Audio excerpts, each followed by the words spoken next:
In today's video, I'm going to teach you how to upgrade your Asana plan and assign licenses to your team.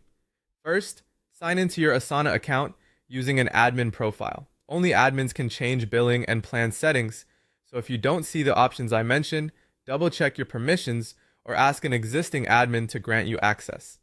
Once you're in, head to the admin console or the billing section. Depending on your view, you'll find this from your profile menu or the left sidebar. The admin console is your hub for billing, users, and plan management. Inside billing, look for the option to upgrade your plan.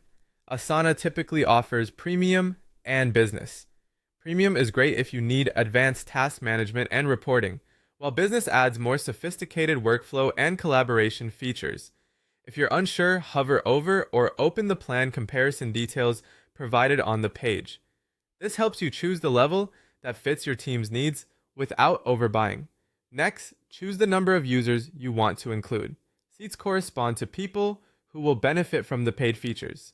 It's fine to start with the core group and scale later, since you can add seats as your team grows. Take a moment to review the pricing options, including monthly versus annual billing.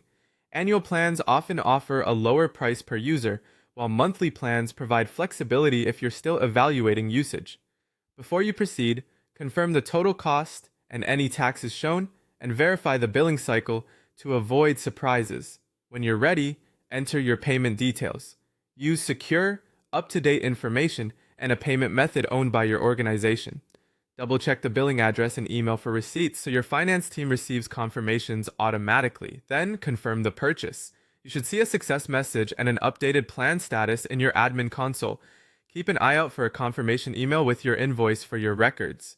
Now that you're on the upgraded plan, assign premium features and licenses to your organization members. In the admin console, go to the members or users section and allocate seats to the people who need the paid functionality.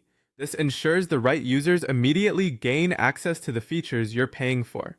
If you have contractors or inactive accounts, you can hold off assigning them a seat to keep costs optimized. Save your changes and let your team know what's new so they can start taking advantage of the upgrade. That's it. You've upgraded your Asana plan and assigned licenses efficiently and securely.